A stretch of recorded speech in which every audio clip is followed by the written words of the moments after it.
Assalamualaikum warahmatullahi wabarakatuh. Perkenalkan, nama saya Karina Nafratinalova.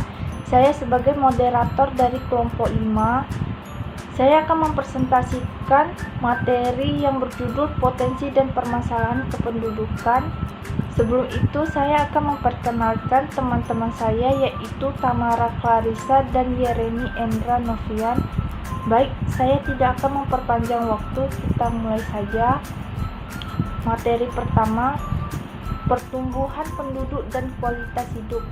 Penduduk sangatlah menentukan jalannya perekonomian karena perannya sebagai pelaku ekonomi untuk meningkatkan kualitas hidup. Pertumbuhan penduduk dapat mendorong, menghambat, atau tidak memiliki dampak berarti bagi pertumbuhan ekonomi atau kualitas hidup.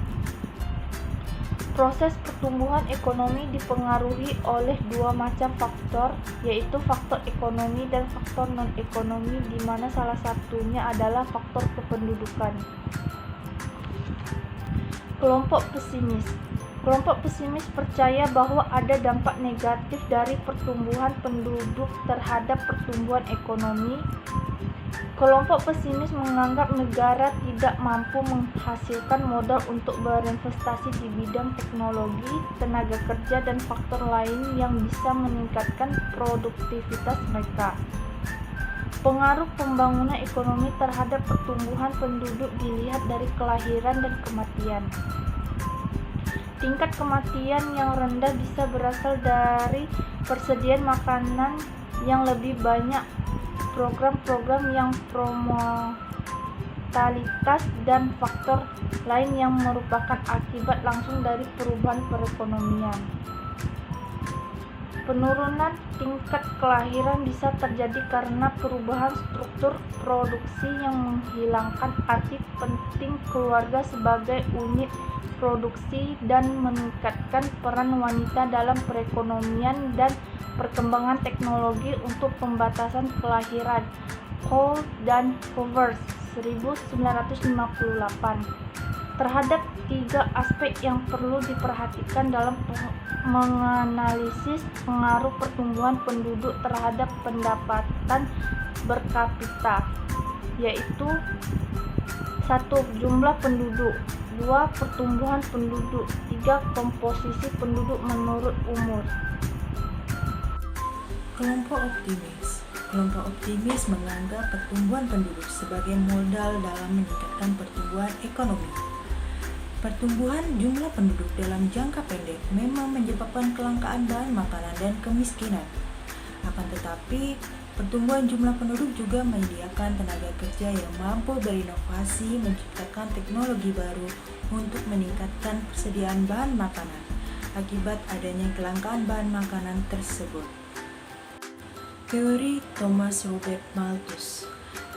Teori Malthus menjelaskan tentang pentingnya keseimbangan pertambahan jumlah penduduk menurut deret ukur terhadap persediaan bahan makanan menurut deret hitung.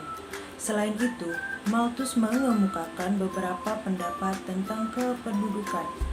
Yang pertama, penduduk apabila tidak ada pembatasan akan berkembang biak dengan sangat cepat dan memenuhi dengan cepat beberapa bagian dari permukaan bumi. Kedua, manusia untuk hidup memerlukan bahan makanan, sedangkan laju pertumbuhan makanan jauh lebih lambat dibandingkan dengan laju pertumbuhan penduduk. Pembatasan pertumbuhan penduduk dapat dilakukan dengan dua cara, yaitu preventive check dan positive checks. Teori transisi demografi. Transisi demografi menyatakan perubahan yang terjadi terhadap tiga komponen utama pertumbuhan penduduk, yaitu pertama, kelahiran atau fertilitas, kedua, kematian atau mortalitas, ketiga, perpindahan penduduk atau mobilitas atau migrasi. 4 tahapan dalam transisi demografi. Tahap pertama, pre-industrial, ditandai dengan jumlah kelahiran dan kematian yang sangat tinggi, daya tahan tubuh lemah, adanya wabah penyakit menular, panen gagal, dan harga barang mahal sehingga menyebabkan kelaparan. Tahap kedua, early industrial. Pada tahap ini, mulai adanya kemajuan karena kemajuan teknologi dan mulai ditemukannya obat. terutama antibiotik dan penisilin. Namun, kelahiran masih tinggi sehingga jumlah penduduk sangat tinggi. Tahap ketiga atau industrial. Pada tahap ini, angka kematian terus menurun dengan lambat, sedangkan angka kelahiran mulai menurun dengan cepat. Akibat adanya perubahan perilaku atau behavior melahirkan dan adanya alat kontrasepsi serta adanya peningkatan pendidikan dan kesehatan masyarakat. Tahap keempat atau mature industrial. Angka kelahiran dan kematian pada tahap ini sama-sama mencapai angka rendah sehingga angka pertumbuhan penduduk juga rendah akibat dari kondisi sosial dan ekonomi masyarakat yang maju. Baiklah, selanjutnya saya akan menjelaskan di slide berikutnya, yaitu tentang dampak ledakan penduduk dan upaya mengatasinya. Pengertian dari ledakan penduduk adalah peningkatan jumlah penduduk yang pesat akibat oleh jumlah kelahiran yang tinggi dan jumlah kematian yang rendah. Oleh karena kelahiran tinggi dan kematian rendah, maka jumlah kepadatan penduduk ini juga semakin bertambah. Nah, upaya penanggulangannya adalah seperti mencanangkan program KB, transmigrasi, pencegahan urbanisasi, dan membuka lapangan kerja yang baru.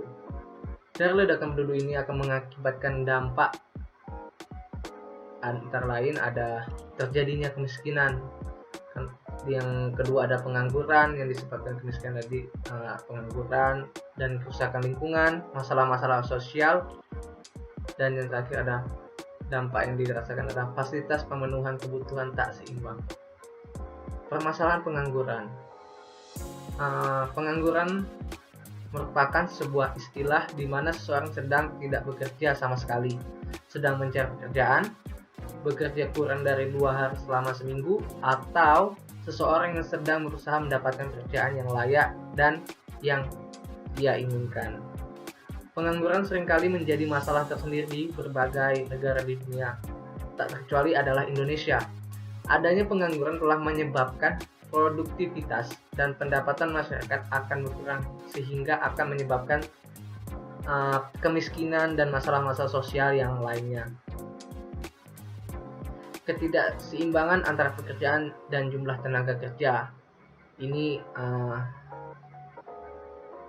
yang menyebabkan terjadinya pengangguran. Terus ada kemajuan teknologi, lalu ada kemampuan para pencari kerja yang tidak sesuai, lalu ada kurangnya pendidikan dan keterampilan, tingkat kemiskinan, adanya PHK, tempat tinggal yang jauh, pasar global, kesulitan bertemu pencari kerja dan lowongan pekerjaan, dan tingginya harapan para calon pekerja. Nah, ini adalah beberapa aspek yang dapat meningkatkan tingkat pengangguran. Dan di slide terakhir ada cara mengatasi pengangguran. Pengangguran tidak hanya jadi masalah bagi orang yang bersangkutan, tapi juga bagi negara dan pemerintah. Untuk itu, penting bagi pemerintah agar membuat kebijakan yang bisa mengurangi angka pengangguran. Misalnya saja kebijakan seperti yang pertama, perluasan kesempatan kerja melalui perluasan produksi, peningkatan investasi, penyediaan prasarana, peningkatan ekspor, dan penggalakan program padat karya yang melibatkan banyak tenaga kerja dan melakukan suatu proses produksi. Kedua, ada mengurangi urbanisasi guna mencegah pengangguran di kota besar. Ketiga, ada penggunaan teknologi yang tepat, yang sesuai dengan teknologi yang sifatnya pada karyanya. Yang keempat, ada memperbaiki mutu pendidikan yang menciptakan keseimbangan antara dunia kerja dan dunia pendidikan.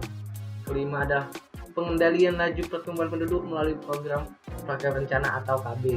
Dan yang terakhir ada penyediaan informasi tentang kebutuhan tenaga kerja melalui kerjasama dengan perusahaan dan kampus dalam melaksanakan kegiatan job fair dan magang. Baiklah, sekian dari presentasi yang dapat kami sampaikan. Terlebih dan kurangnya kami minta maaf dan terima kasih. Wassalamualaikum warahmatullahi wabarakatuh.